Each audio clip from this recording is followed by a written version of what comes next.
Mesdames et messieurs, bonjour et bienvenue à votre émission Dossier présentée par la Ville d'Amos. Aujourd'hui, nous avons le plaisir d'accueillir M. Bernard Blais pour nous parler des Jeux du Québec. Bonjour, M. Blais, comment allez-vous? Bien, bonjour Lucie, ça va très bien, merci. On est peut-être un peu moins habitué de vous rencontrer à l'émission Dossier. Pourriez-vous nous rappeler quel est votre rôle au sein de l'équipe municipale? En fait, je suis directeur du service des loisirs, de la culture et du tourisme, et notamment dans la branche sport, où les gens chez nous sont intervenants directs pour l'organisation de cette 36e finale régionale des Jeux du Québec. Alors, un très bel événement qui s'en vient quand même assez rapidement. Qu'est-ce que la 36e finale centralisée? Bien, je crois que c'était quand même assez exceptionnel comme activité ou événement. Bien, c'est un phénomène unique au Québec de recevoir une finale centralisée, puisque l'Abitibi-Témiscamingue est la seule région à faire ce type d'événement-là, où toutes les disciplines sportives sont organisées dans une ville hôtesse. Et ça se passe annuellement à la période d'hiver, c'est-à-dire janvier ou février. C'est à chaque année qu'on a les Jeux du Québec ou aux 2 ans? C'est à toutes les années. Toutes les années? Ça, c'est un phénomène de rotation. OK. Donc, chaque ville de l'Abitibi et du Témiscamingue reçoit à son tour cette finale centralisée. Donc, le protocole d'entente vient de Loisirs et Sports Abitibi-Témiscamingue, qui signe avec chacune des MRC, qui, elle, délègue les villes hôtesses pour l'organisation de cet événement-là. Okay. Alors, on a fait tout un tour de force. Si on est les seuls à pouvoir organiser une finale, centralisée pour la région. C'est un tour de force et je pourrais vous dire davantage que ça crée des envieux partout dans d'autres régions du Québec. Comme dans d'autres sphères, d'ailleurs. Absolument, absolument. Et, bon, les personnes qui vont participer à cette finale, c'est quoi le principe? On fait la finale, ça se termine là? Est-ce qu'il y a d'autres choses après ça? Ou... Ce qui est un peu particulier cette année, c'est que cette finale régionale amène à une finale provinciale. Okay. Donc, les athlètes. C'est pas toujours le cas. Non, les athlètes qui sont choisis dans les disciplines sportives, en fait, qui sont classés dans les différentes disciplines sportives, ont l'opportunité au début du mois de mars de participer à une finale provinciale ou nationale avec toutes les autres régions du Québec. OK. Et savez-vous ce que ça va se tenir? Oui, ça se déroule à Québec cet hiver pour cette Xème finale dont la suite m'échappe. Donc, est-ce que c'est les 3 premiers dans chaque discipline? Bien, en général, c'est comme ça. Les médaillés participent par la suite à l'autre niveau. Okay. Sauf qu'il y a certaines disciplines sportives qui marchent de manière différente et ça, okay. Je ne suis pas assez familier pour vous dire exactement. Mais par exemple, au hockey, c'est une sélection régionale, donc il y a un camp d'entraînement. Les jeunes sont appelés à venir faire l'équipe ou tenter l'expérience. Et là, c'est un regroupement des meilleurs joueurs de cette catégorie-là qui sera à la finale provinciale. Okay. Et à quel moment de l'année va se tenir cette finale? C'est toujours à la semaine de relâche, puisqu'il faut libérer les écoles et la gestion de tout ça demande une logistique importante. Ce qui fait que les villes hôtesses reçoivent ça, font souvent ça dans le cadre de la semaine de relâche, à la fois en termes de logistique pour justement l'utilisation des écoles à des fins sportives, d'hébergement et de nourriture, mais également parce que les étudiants, les athlètes sont en congé pendant cette période-là, ce qui est plus facile. Et on parle de quelle catégorie d'âge pour les Jeux du Québec? C'est très variable. Hein? Selon les disciplines sportives, on peut dire qu'il y a des jeunes de 10 ans qui peuvent aller là, jusqu'à des jeunes de 17, 18 ans même. Okay. C'est plutôt rare dans le cas des 18 ans, mais ça arrive à certaines occasions. OK. Et si on revient chez nous, la date de l'événement, je crois qu'il y a 2 dates. Oui, il y a 2 fins de semaine. La fin de semaine du 19 janvier, on aura 2 disciplines sportives. Une qui est habituellement toujours organisée la fin de semaine précédente, la finale régionale, c'est-à-dire le ski alpin, qui se déroulera cette année au Mont-Vidéo. Donc, le 19 janvier, on se déplacera au Mont-Vidéo. Et cette année, de manière exceptionnelle, la gymnastique se tiendra également le 19 janvier, principalement le 19 janvier. C'est pas exclu qu'il y en ait le 20, mais principalement le 19 janvier, où les gymnases de partout de la région vont participer à cette compétition-là. OK. Et la deuxième fin de semaine, ça s'adresse aux autres disciplines? À toutes les autres disciplines. Il faut savoir qu'on a 20 disciplines au programme cette année, ce qui est quand même très impressionnant en termes de disciplines. Ce qui inclut à l'intérieur de ça les disciplines en sport de démonstration, mais également des disciplines pour les Jeux olympiques spéciaux. Donc, il y a l'intégration des personnes handicapées à l'intérieur de cette programmation-là. Oui. Ouais, donc ça, c'est intéressant. Donnez-nous donc un petit aperçu de quelle sorte de discipline on peut retrouver dans ces deux fins de notamment, semaine? il peut y avoir des quilles, il peut y avoir d'autres types de disciplines, mais je ne suis pas encore fine-tuné, je m'excuse le mauvais mot, l'anglicisme, par rapport à ces disciplines-là, mais il y a certaines disciplines qui sont réservées à ces gens-là. Très, très intéressant. Alors, vous parlez de plus de 20 disciplines qu'on va retrouver à l'intérieur de ces deux fins de semaine-là. Oui. Par exemple, si on prenait la fin de semaine du 26 et 27, évidemment, le 25, c'est toujours la cérémonie d'ouverture qui va se dérouler au complexe sportif, où là, on accueille les athlètes et on fait une cérémonie à la fois pour la population, les citoyens, mais également pour les gens qui souhaitent assister à cet événement-là, qui est un spectacle également, haut en couleur à l'intérieur du pavillon Paul-Carrière du nouveau complexe sportif Desjardins. Et là, évidemment, on recommence ça le lendemain matin, le 26, avec du badminton, du curling, du judo, du mini-basket, qui est un sport de démonstration qui, cette année, se déroulera à Picogan. Donc, c'est une belle collaboration avec les gens de la Première Nation Abitibi-Témiscamingue. Et ce gymnase-là est ouvert pour que ces gens-là puissent aller jouer au mini-basket pendant cette journée-là.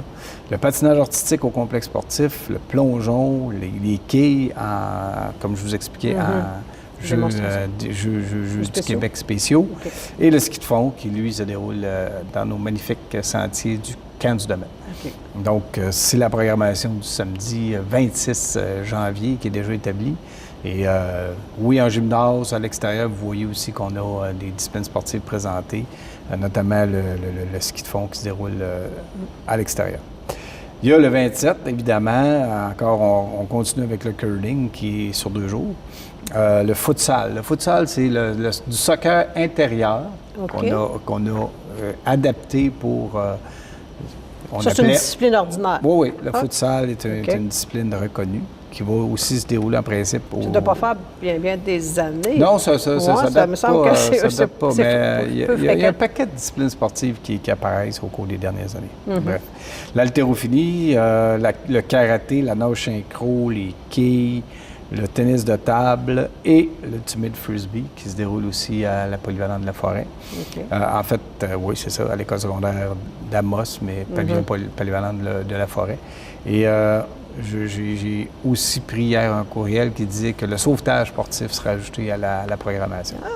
Donc là, tout ça faisant, on reçoit les athlètes à cette période-là. Évidemment, il y a toute une ambiance. Hein. Je veux dire, on parle de 800, près de 1000 athlètes. Il y a toute une ambiance autour de ça. On va accueillir à Amos à peu près 1000 athlètes à Amos. Oui. Incluant la gymnastique, la fin de semaine précédente, et tout le volet des deux journées du 25 et 26 janvier. Tout ça, évidemment, on reconnaît les athlètes par la suite dans leur discipline sportive, au volet compétition et au volet esprit sportif. C'est que chaque discipline nomme un athlète dans chacun de ces 2 volets-là et reçoit à la fin des Jeux, c'est-à-dire lors d'une cérémonie de fermeture, les prix pour chacun des athlètes, en plus de l'athlète par excellence de l'ensemble de toutes les disciplines sportives. C'est une très belle fête du sport. Oui, tout à fait. Donc, on devrait retrouver quand même les plateaux principaux qui devraient se dérouler, complexe sportif, gymnase polyvalente, un peu Picogan, Camp du Domaine, ça devrait tourner pas mal. Curling, club de curling. Curling, donc, extrêmement intéressant. Fait qu'on va pouvoir se promener d'un endroit à l'autre pour voir évoluer nos jeunes athlètes. Oui. Vous avez des collaborateurs importants aussi? Bien, en fait, le comité organisateur qui est en place depuis près de 2 mois maintenant est chapeauté par un président parfaitement engagé dans la démarche, c'est-à-dire Christian Vien, qui est un athlète, un pharmacien de profession, un athlète accompli parce qu'on a fait état lors de la première conférence de presse de ses engagements au niveau sportif. C'est un gars qui s'adonne encore à l'activité physique, mais par ailleurs, c'est un cycliste de renom. C'était un de nos plus grands cyclistes ici à Amos. Il fait partie de l'équipe canadienne, il faut se rappeler, autour de la Abitibi. Bref, Christian mène... Il sait de quoi il parle. Oui. Il sait comment ça fonctionne. Il croit parfaitement à la relève en sport et surtout ce que le sport peut apporter à un jeune athlète ou un individu dans son développement sportif, musculaire, cognitif, etc. C'est un excellent choix au niveau oui, c'est un bon choix, puis c'est un super ambassadeur. Et là, Christian s'est entouré d'à peu près une douzaine de personnes pour le comité organisateur. Donc, ces gens-là sont dévoués à la tâche et gèrent chacune des parties, autant au niveau de l'accueil que de la programmation sportive, que du protocole, et j'en passe des meilleurs. Là, je ne veux pas oublier personne, mais je vais quand même les nommer. Là. Au niveau de la santé, qui est Hélène Gay, de la sécurité, qui est François Côté, service de soutien, qui est Philippe Vallière, avec tout le personnel du complexe sportif, programmation sportive, Sofiane Fauché, en compagnie de Valérie Cossette, informatique Serge Morin, les communications Jenny Falardeau, les cérémonies d'ouverture et de clôture avec Andréane Guénon et Robert Julien, la centrale administrative avec Josiane Bélanger et l'accueil et le protocole avec Guylaine Chénier et Guylaine Tivierge. Donc, c'est l'équipe de Guylaine fait tout ça. Et collaboration, justement, excellente collaboration des gens de la commission scolaire. Les noms que je vous ai nommés sont des gens, il y a plusieurs personnes du comité organisateur qui viennent de la commission scolaire, donc ça, c'est intéressant au niveau du maillage. Et vous le disiez, comme toujours, donc c'est une habitude qu'on a chez nous. Et la ville d'Amos, et évidemment la communauté Abitibi-Winnie, de Picogan. Et Loisirs et Sport, bien entendu, sera dans le... Et en terminant, on avait besoin de bénévoles pour... oui, évidemment. Pour recevoir ces 1000 athlètes, effectivement, ça prend beaucoup de monde. Oui, bien en fait, on a besoin de bénévoles dans différents secteurs. Ce qui est assez facile, toute chose étant relative, ce qui est assez facile, l'organisation des disciplines sportives.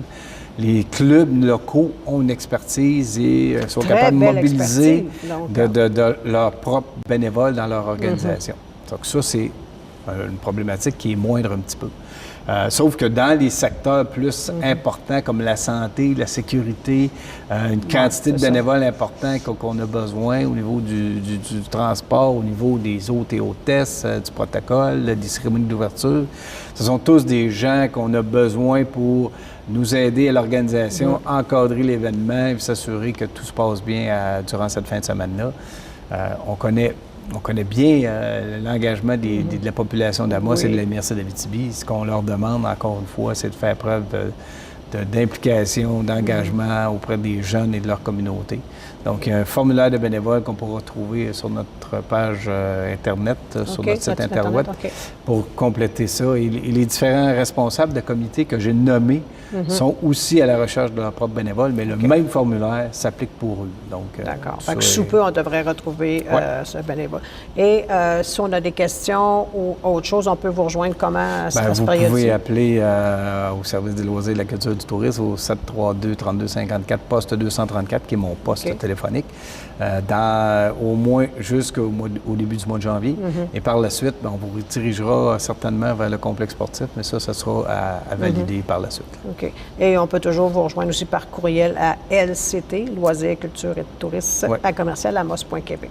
Donc, on mettra l'adresse en bas de l'écran. Merci beaucoup, M. Blais, pour toutes ces explications. Alors, c'est une très belle finale qui s'en vient au mois de janvier chez nous. On est heureux d'accueillir ces athlètes et on remercie à l'avance les bénévoles qui vont s'impliquer. Et on est, comme d'habitude, je suis certaine que le succès va suivre de cette activité-là. Absolument. Et on encourage la relève de demain. Donc, c'est important. Merci beaucoup, M. Blais. On vous souhaite une excellente fin de journée et à bientôt.